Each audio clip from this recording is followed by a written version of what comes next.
Okay.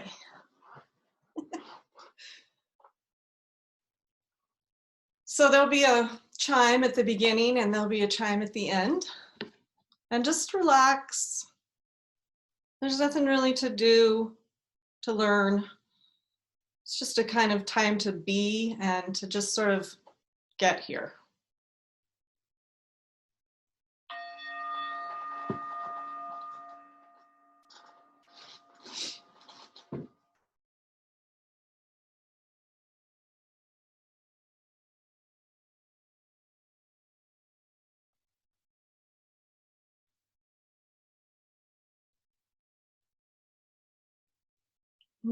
So as we can just come into our sense of right here and right now, not in any kind of heavy-handed, rigid idea of what needs to happen, but just in a gentle sort of recognition and acknowledgement of the truth of right here, right now. Right here we are. And thoughts might be coming and going and busying about, and who knows what kinds of sensations are happening in the body. Or there may be sounds and activities outside of the rooms that we're in. You might hear some things, feel some things, be thinking some things, but they're all just coming and going,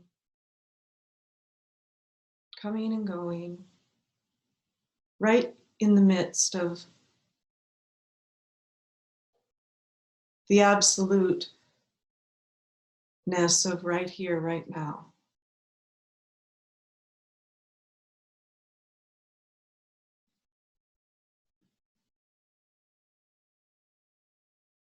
There's a sense of sort of taking our seat.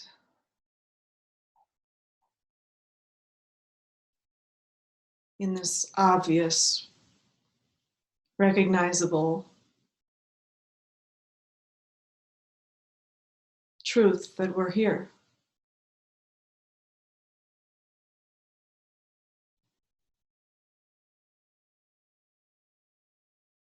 It's a bit of a surrender, really, a letting go of doings. The do, I gotta do, and I gotta go, and I gotta do, and just sort of arriving.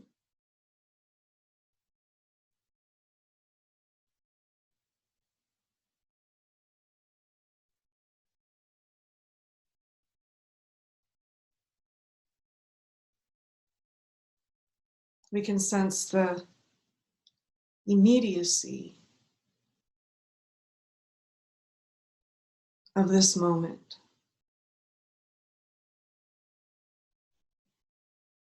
The directness of it.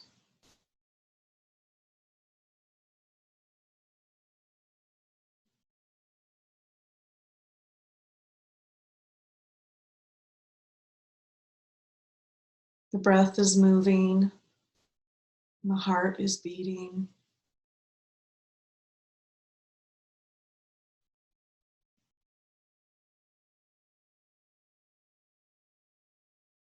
Thoughts may be coming and going.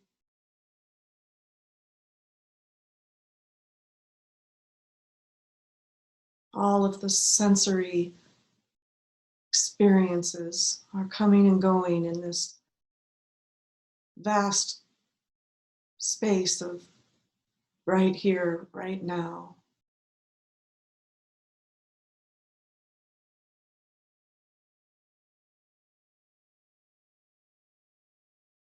The sort of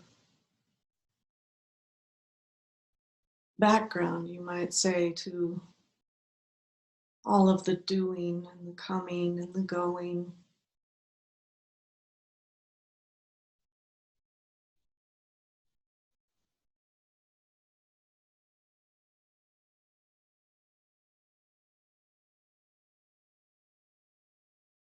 the context for all of the content.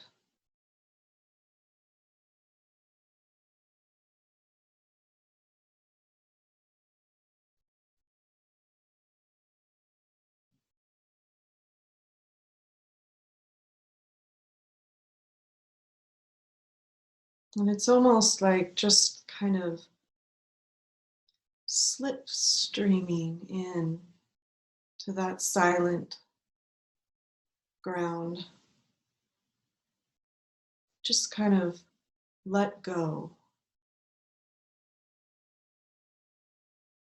rest.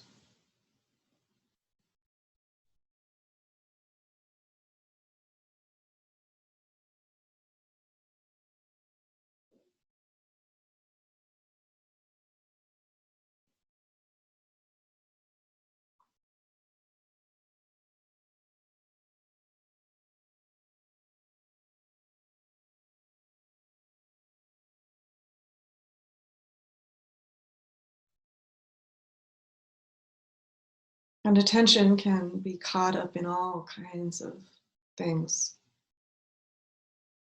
Thoughts, thoughts about thoughts, feelings, stories, narrative,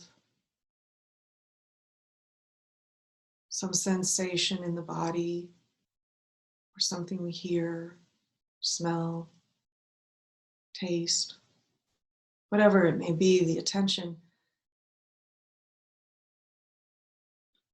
habitually follows the coming and going, the coming and going. But as attention is allowed to relax out of that stream of coming and going and just sort of fall down out of the head,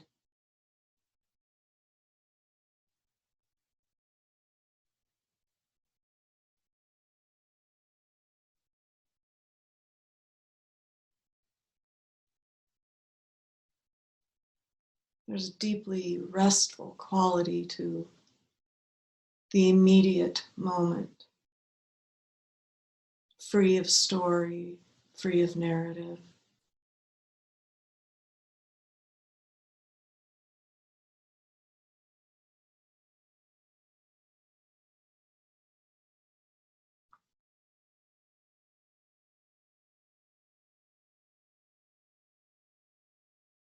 Can feel like an infinite, eternal arrival, an arrival with no end.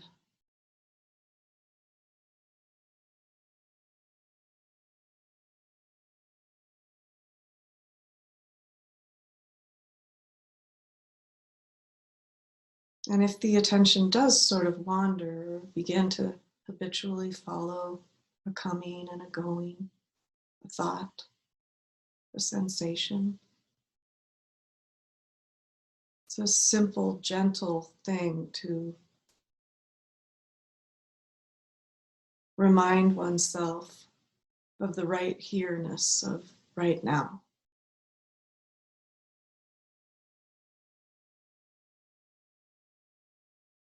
Here I am.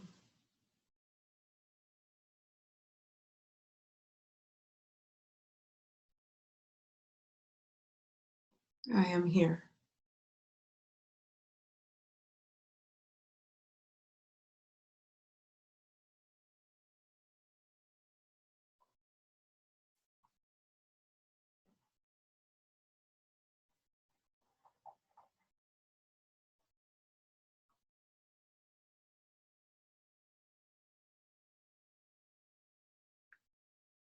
One can tune into the breath,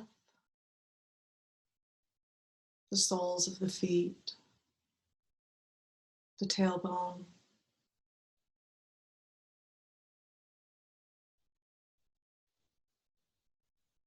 the center of the chest,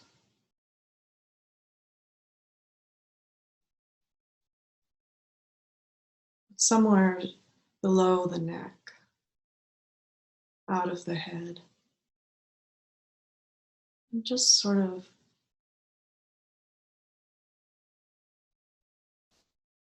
with a gentle intention, allowing the attention to sort of take a break, relax out of that central processing unit right behind the eyes.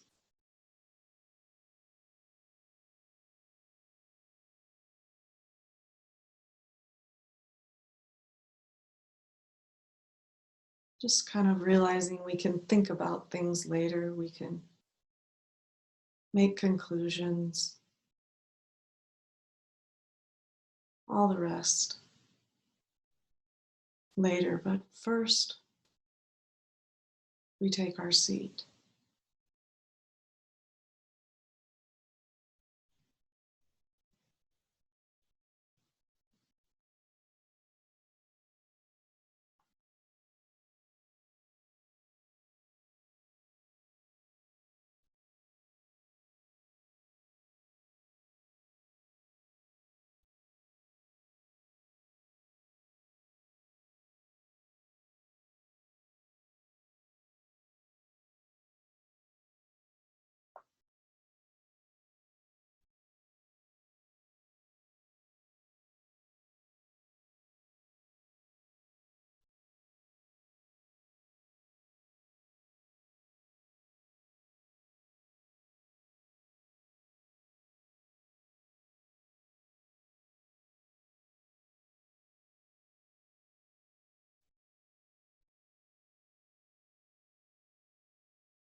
So the first place I kind of want to begin, and we'll see where it goes, see how it winds its way. But when we start with a intention, an intentional exploration together, it's especially one of a spiritual nature. It's worthwhile, I think, useful to remind ourselves about the difference between acquiring information, which is always can be super useful in life. We all educate ourselves on all kinds of things all the time. And that's helpful. It's useful. We have careers, we have, whatever, child rearing, whatever it is, whatever kind of information we gather in an intellectual way to sort of, you know, as skillful means in our lives. In spiritual exploration and discovery, we kind of have to throw that way out the window. And it can be kind of hard. And somewhat like maybe disorienting even. Because the premise, I guess, if you will, the experience here is that everything that we're trying to maybe discover, connect with, uncover is our own true self, our own true nature.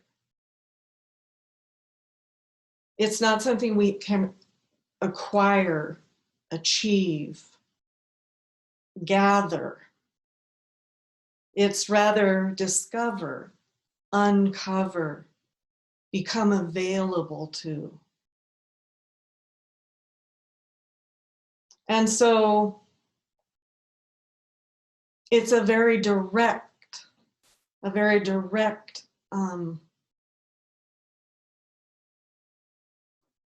way of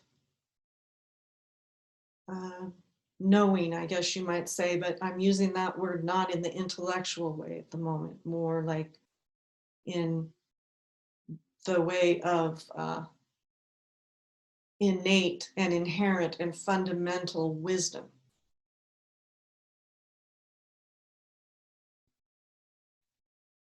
So it can be very, and it's not a bad place to start, don't get me wrong. It's not, very often we're using the mind, the intellectual capacity to begin to know about something. Well, I've heard that, I've read that, I know about it. I can repeat it. But eventually that has to give way to directly experiencing, realizing.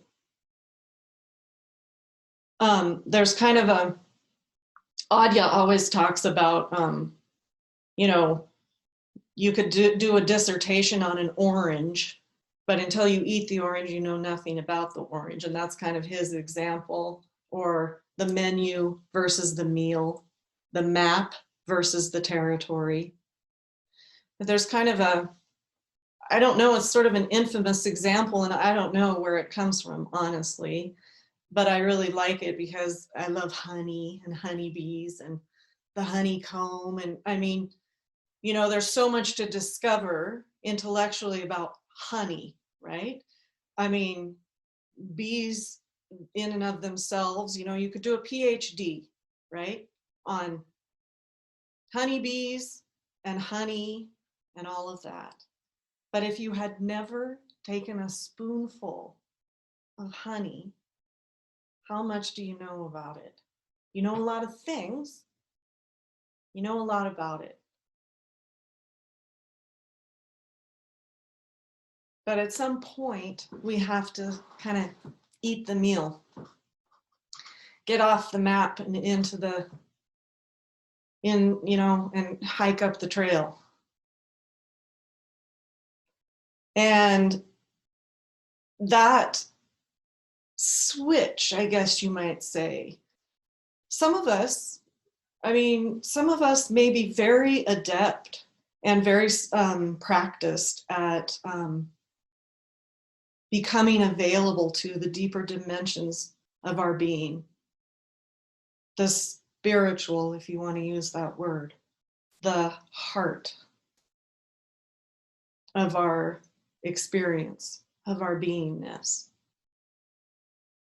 But no matter how practiced we are, no matter how realized we are, no matter how many retreats we've been to, teachers we've sat with, all the stuff, spirit is fresh. Spirit is never anywhere or anything but right now. It's fresh, always. That's kind of like the beginner's mind that the Buddhists talk about. Or, you'll hear the Christian that you go naked to God, meaning without history, without knowing, the cloud of unknowing. No matter who we are, no matter what we think we know. When we attempt to be vitally present for and available to and sensitive to our the soul, the spirit, the heart of life, it's from a place of unknowingness.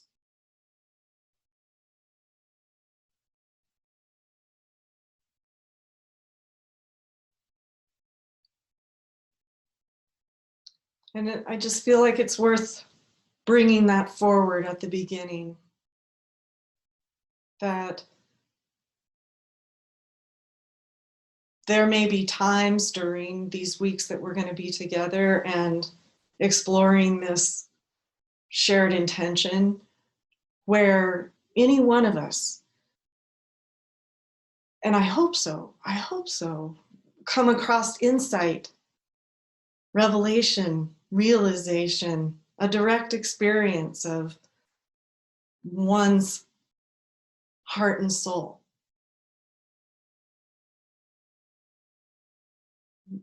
But the minute we think we know something about that, it's lost. Which is kind of maybe not the greatest thing for the mind to hear. But we may as well turn it off at the beginning.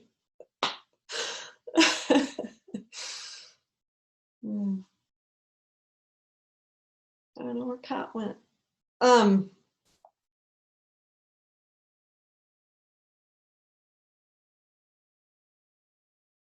Life is always relative reality. Relative reality is always uncertain. It's always uncertain. We can never really know what's going to happen in the very next moment. But in these times, the relative uncertainty, which is inevitable to a mortal life, feels kind of amped up. What will happen? What will happen? What will happen? We're all globally coping with changes that were unexpected and unanticipated, and losses that were unexpected and unanticipated. And when that happens, when in those times, it can be very, very tempting to almost compulsively needing to know. The mind, the intellectual mind, the planner, the doer, the chooser may definitely start grabbing on. I need to know.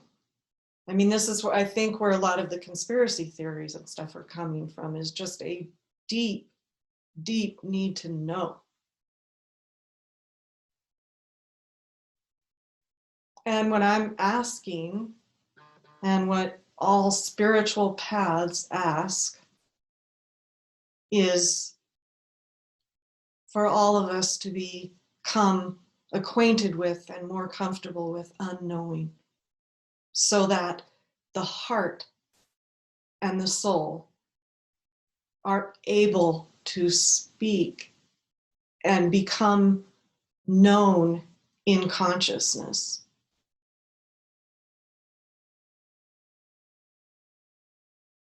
If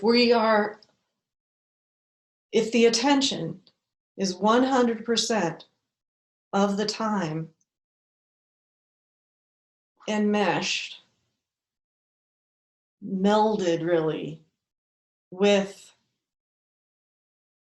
the coming and going of relative reality and events and phenomena. And I'm not saying that any of us have to give all that up eventually, but if we want to discover and abide in and as and from and through the true identity, the true nature, the spirit, we have to let go and allow that knowingness, that attentiveness to the stream of history and events. We have to let go because there has to be some room. There has to be some room in the attention. There has to be some space. So that's beginner's mind. That's the unknowingness.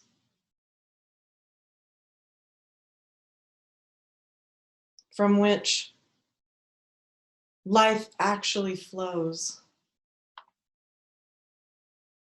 Life comes from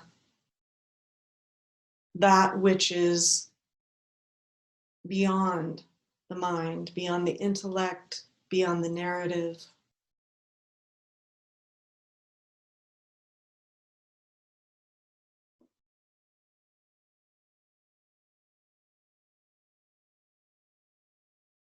The love that is birthing every single moment into existence.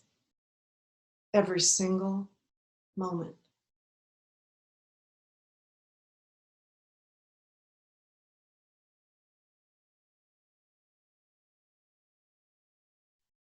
Can be consciously realized and lived from as the, I guess you might say, primary identity. You know, I didn't plan for this sun, but it's nice.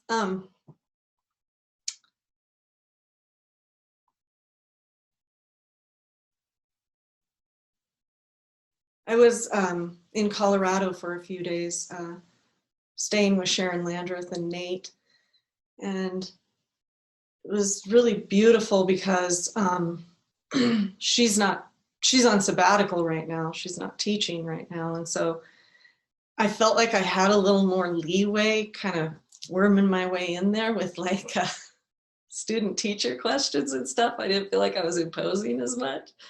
I mean, I'm a house guest and I'm a friend and all that, and I try to keep it sort of, the balance, not ask her to be on duty when she's not.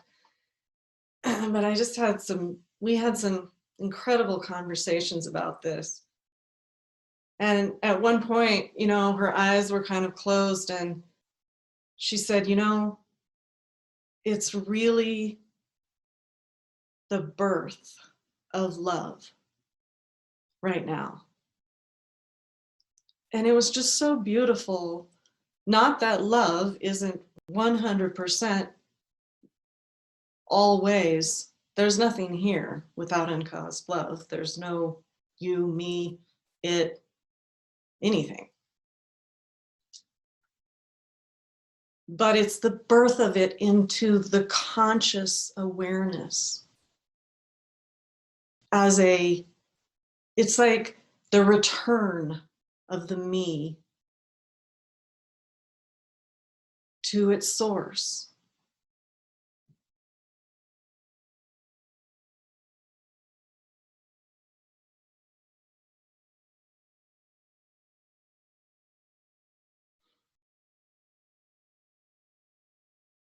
So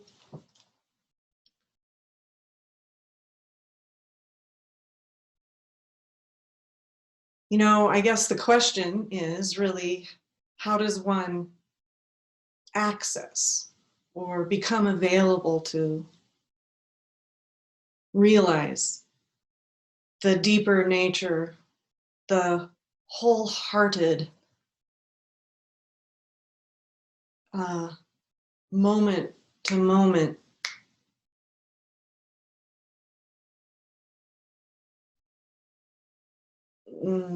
lovingness. And it's just really what we're all doing. It's a willingness to come together in unknowingness, to tell that truth that we don't really know, to be completely comfortable, you might say, with the mystery of life, the heart of life, the wisdom of reality moving from and as this potentiality.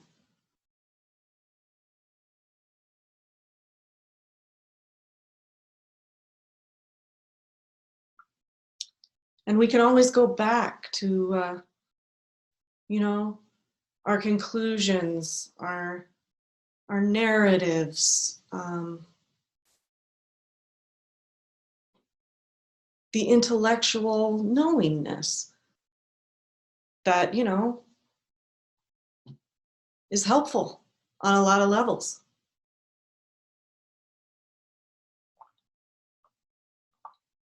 It's helpful. But in times of change, which is all times, but sometimes it feels more.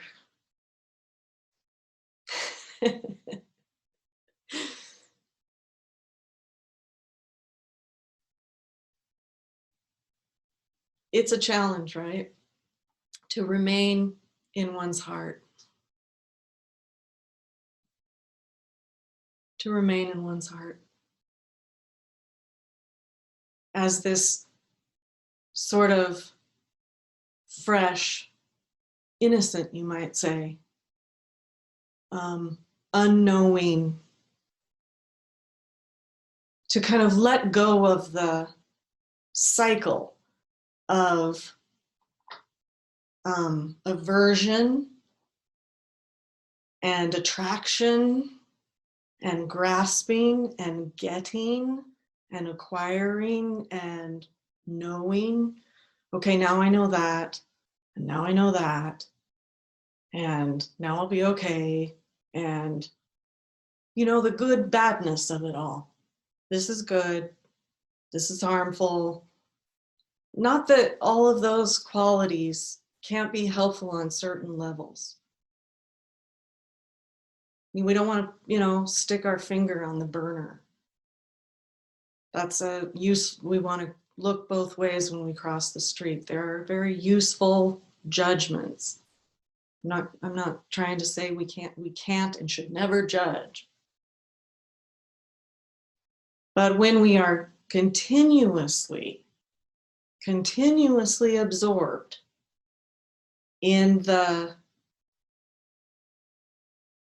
compartmentalization of the intellect, this is that, this is that, this is that behaves this way, I know about that, associations, narratives, stories, the continuousness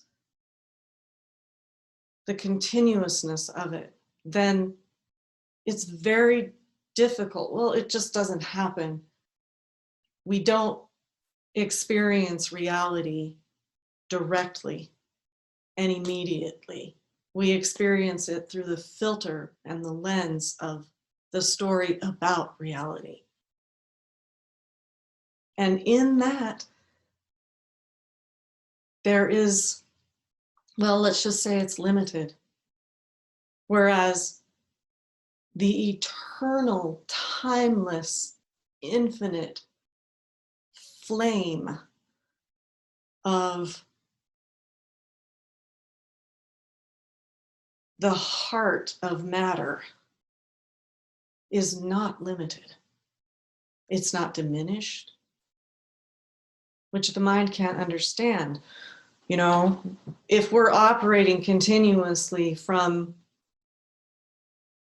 the stories and the intellectual capacity and the attachment, aversion, good, bad,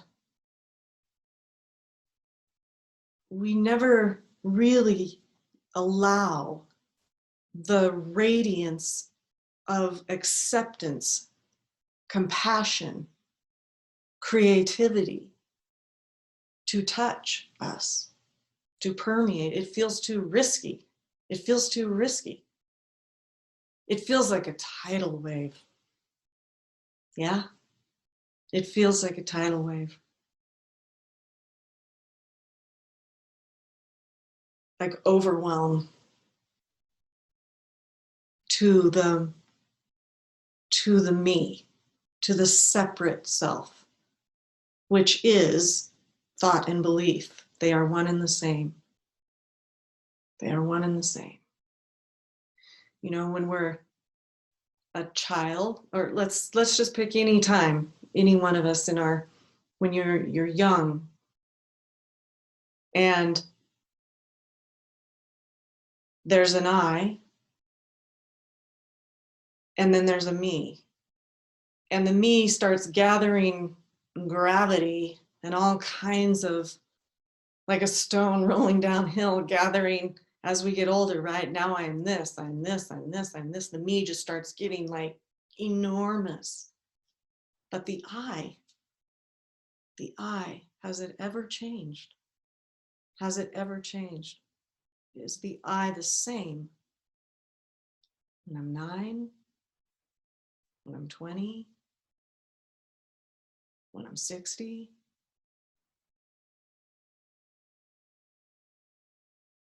What has never come and gone, never changed, timeless, changeless, formless, invisible to these eyes, without a reflection, which is reality.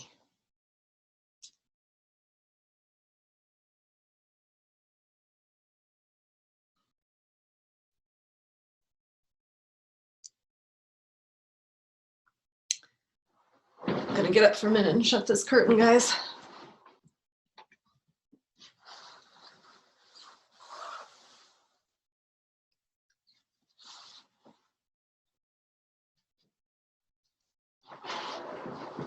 Nope, that didn't really do it.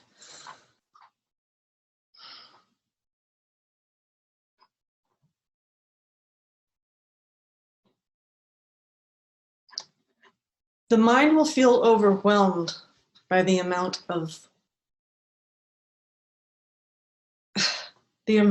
love, joy, uncaused. We think we're searching for it our whole life. I got to get happy and all of that, and this will make it and that won't. And I'm not against any of that. It's just our journey. It's just our becoming whole, our returning to ourselves.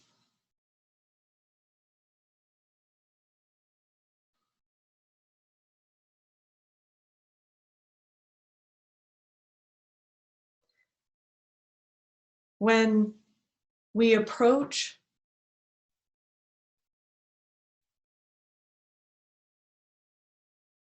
the heart,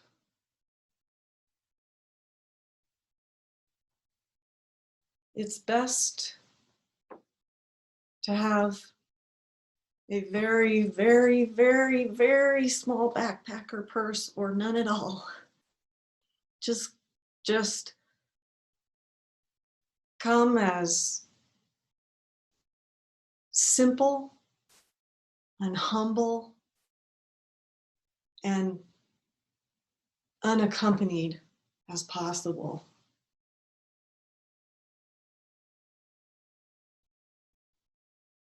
because the me, the separate belief structure is overwhelmed, very, very overwhelmed by the world, the the hope that we have for reality, the need to save, the need to do something, anything. And we all know that sense of overwhelmedness. But the heart,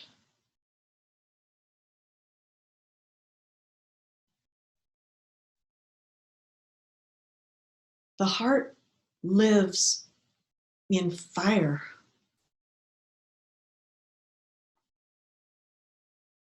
And all the comings and goings, whether there's something we appreciate or prefer or don't exactly enjoy, whatever the comings and goings are, there is room, ability, capacity. It's a flame that is not diminished. We can't understand it with our minds. I don't know if any of you have ever done this, or I did this when I was a kid, just all the time. And I think lots of us do. Where you kind of like laying, looking up at the stars or the clouds or whatever, and you're trying to grasp what could be the end of the universe. You know, what's the end? Where does it end? And you actually feel your mind bump up against like infinity, eternity. And you can't go there thinking. You can't go there thinking. It's not the tool. It's like trying to hammer a screw. You need a drill. You need this. There's no limits. And we can say these words, and if we try to kind of grok them with our mind or whatever, it just doesn't make any sense. Everything all the mystics have said doesn't make any sense.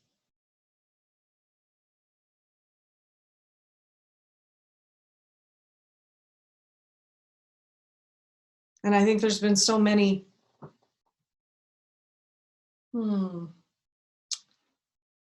eons, really, right? Of like, within spirituality, the separation of like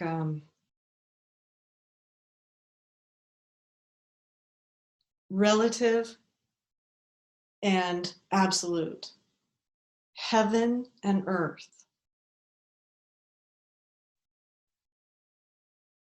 nature and humanity.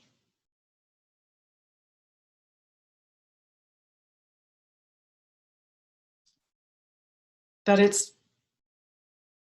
the conditioning of that we all experience, the conditioning of the collective mind.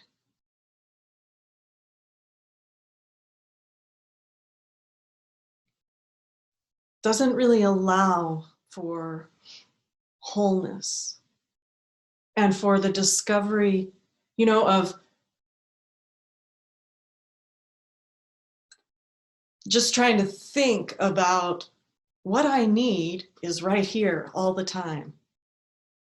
Never far, never separate, never disconnected, never gone, never, it's my blood, it's my own true nature. I am light and love. Just kind of goes against the grain of a lot of conditioning up here. It's not a believable story.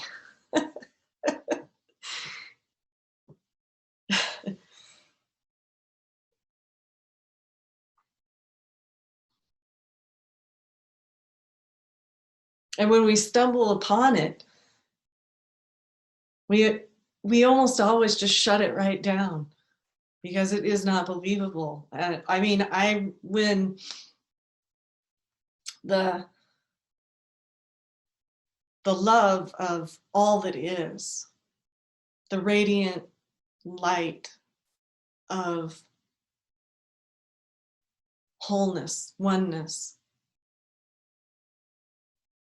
unity, downloaded here, I honestly thought I was having a psychotic break. I mean, that's how conditioned my mind was. Either that or a brain tumor, because I'm a nurse. And I was like, it's a brain tumor. For sure, it's a brain tumor. There's at least a year of that. Convinced, like, you know,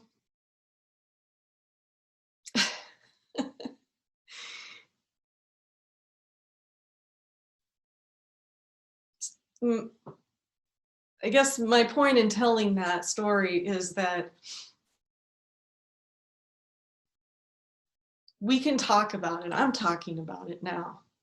The heart of experience, the uncaused love that is that holds the fabric of reality together and births it every single moment from the great void of potential.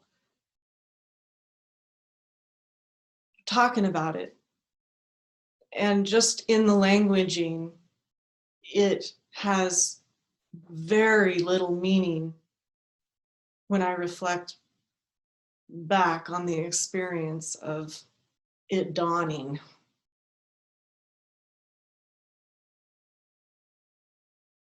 And the continued experience of it.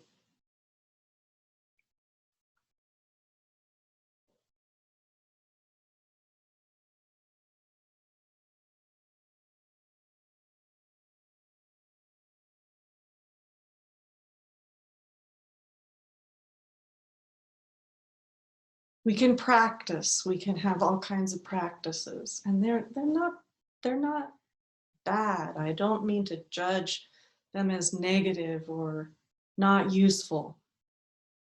You know, they're ways and means. But as all the great masters have said over time, eventually you got to get out of the boat and put your 2 feet on the ground and walk across. You know, you got to abandon the path. You got to abandon the boat. You have to forsake any kind of knowingness, practice.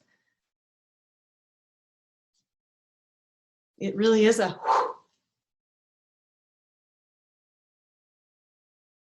it really is. There's a Jesuit monk. Are they monks in the Jesuit tradition? A priest? Anthony, well, I have his book here. Anthony DeMello.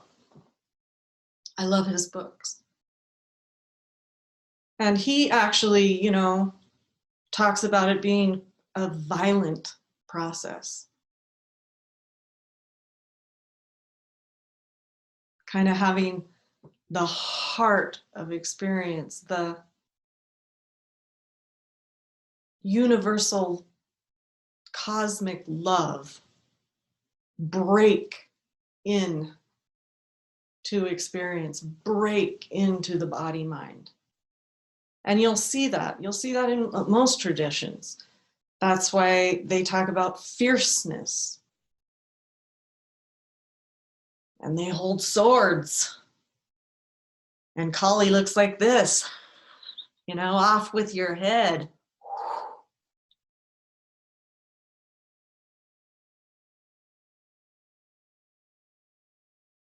It can feel that way. It can feel that way. As the light permeates into the conditioned mind and aimlessness takes over. A lot of stuff can go through the mind during these phases of like, I'm not doing a damn thing, or what, I mean, flatlining. We talked a lot about that at retreat. Phases of tumultuous type experience, or very different, but all of you know. Why would you be in a class like this if you don't? The soul is wise beyond the thinking mind. The heart is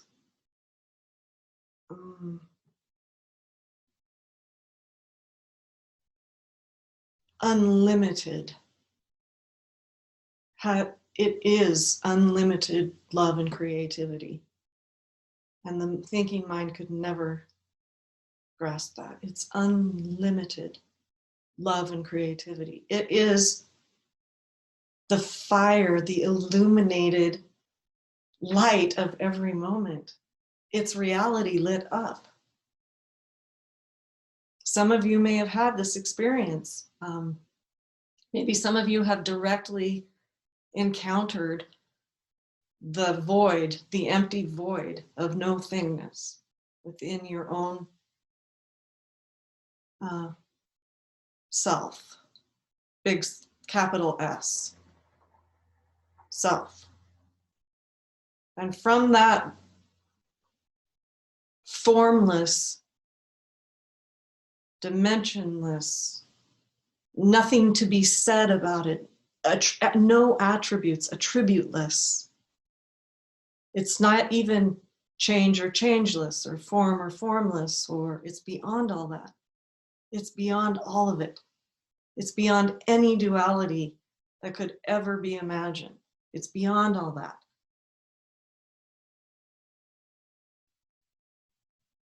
And from that, as that, the uncaused love and the heart and fire of matter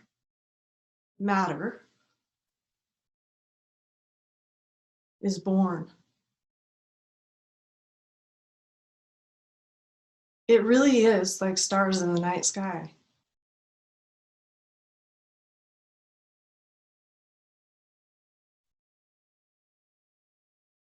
And the mind can get really kind of bored with all of this, honestly, or sleepy. That's a phase. That's a phase where attention is so habitually wrapped up into thinking, concluding, all the stuff that it can get super sleepy, but there's nothing sleepy about the heart. There's nothing overwhelmed or shut down or limited or numbed about the heart.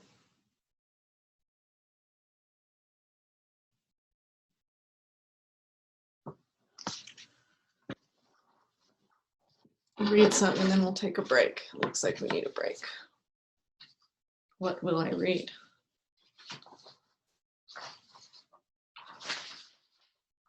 I thought this was very beautiful. The Moon of Your Love. It's by a Sufi born in 1349. I'll never pronounce this name, but Muhammad Shirin Maghribi. Not a single soul lacks a pathway to you. There's no stone, no flower, not a single piece of straw lacking existence. In every particle of the world, the moon of your love causes the heart of each atom to glow. It really points to the radiant core, the radiant core. And when we can sort of let go of unknowingness, I'm going to make it, I mean, you know, I get it. That's like,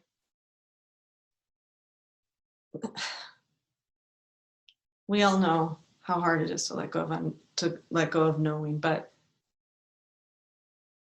allow the possibility of unknowing. Even in times of great uncertainty, loss, change, in times of grasping and clinging and vulnerability, then acceptance of the moment as it is comes online of its own accord, because all moments are accepted. Try to stop the moment. Try to stop it. Try to stop the moment.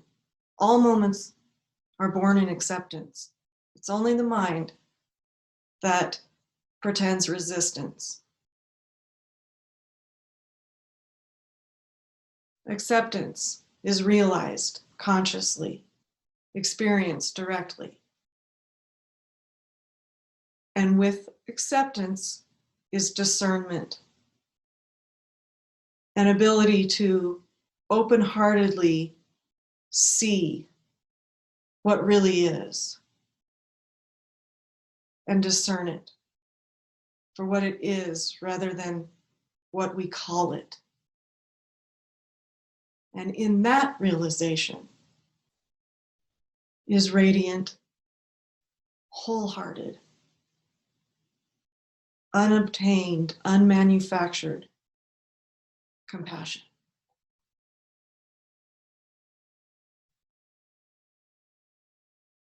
Right here.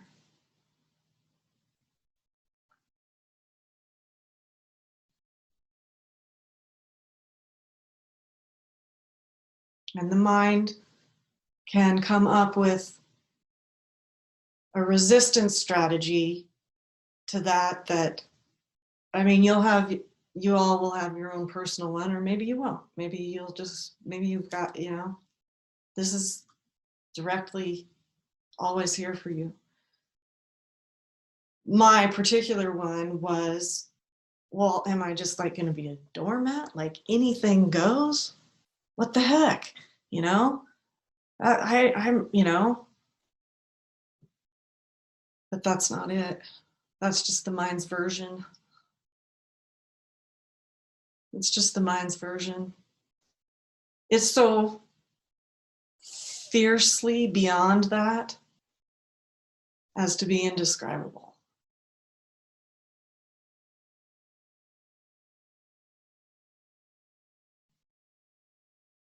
An instrument, one becomes an instrument of what really is,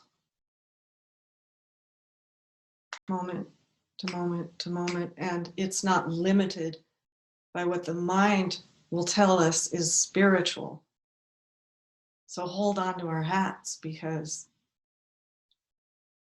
unbridled, untamed, wild potentiality has nothing to do with being a good person.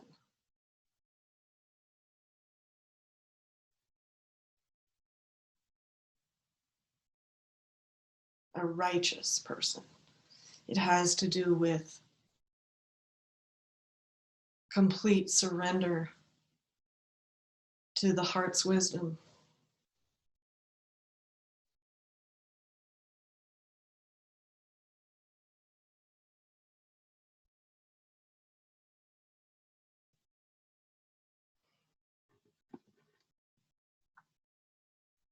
This is all our true nature, the absolute ground of all that is. And in a human being, we miraculously, it's a miracle, we miraculously have the ability to consciously become attentive to and aware of who we actually are, the source of our being. Love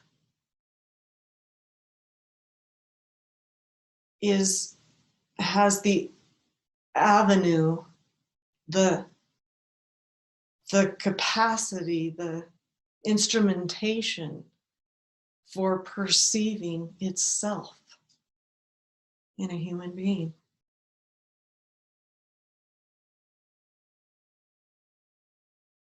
That's wild. But when you feel, maybe you have, when you have the experience of love waking up to itself as everything it sees,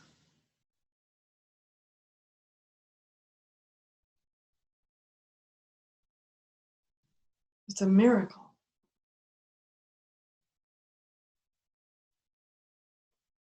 The recognition itself, the seeing itself, the experiencing itself, the being itself, and all is seen as oneself, which is love.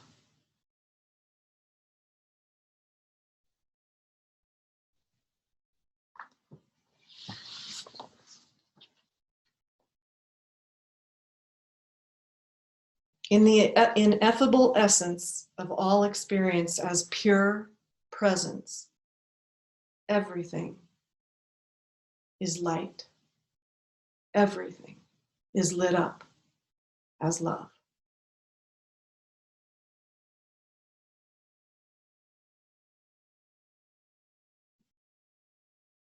You know, we've all had the experience of feeling, I mean, gosh, you can, I don't know about you guys, but you can have it like so many times in a day of a sense of the personal love, the conditioned love, the lover that still has identity, right? Meanness to it. There's a something loving something else. Kind of closing down when it's too much, overwhelmed, too risky, too vulnerable, too seen.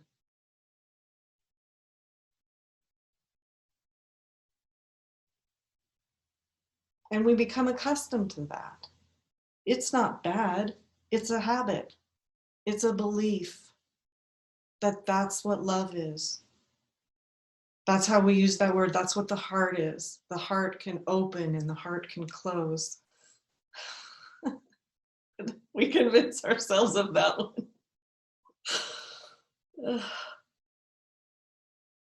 No. The discovery of the heart, the realization and the direct experience of the heart in the way that I'm using the word. They're open and closed have no meaning there. No meaning. No relevance. If we're alive, our heart is open. If that even means anything. It's burning, it's informing, it's living.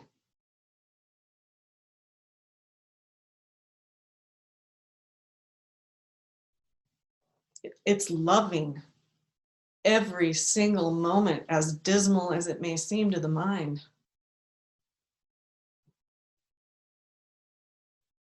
Going, okay, you want that? Okay, you want that? Okay, okay, okay, giving, giving, giving, giving.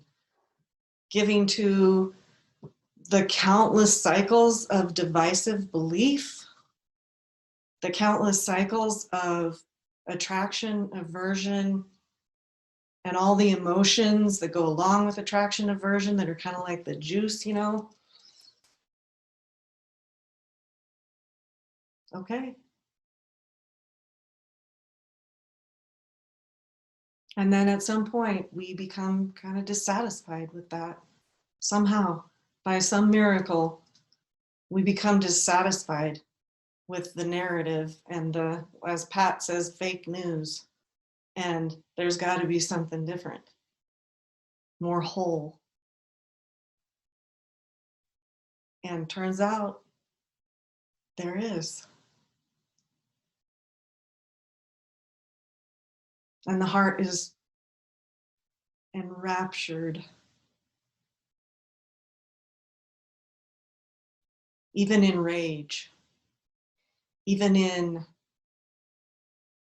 the midst and among the apparent believed divisions and all the pain and suffering that comes from the belief in separateness.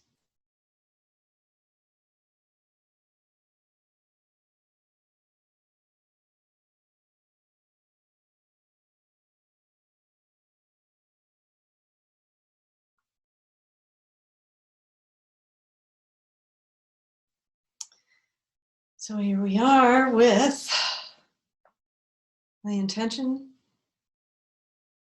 to discover and give way to what's really, really true. The heart of our beingness, our shared wholeness.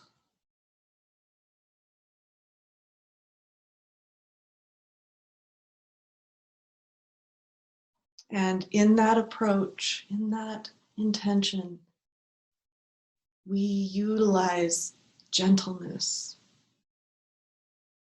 innocence, humility.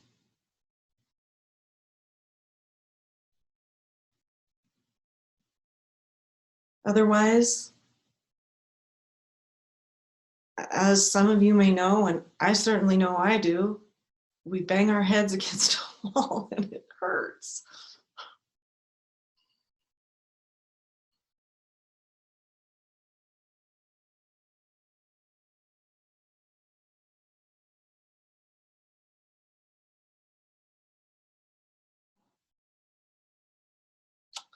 All right, I think we should take a 15-minute break. It's 2:15 according to that clock.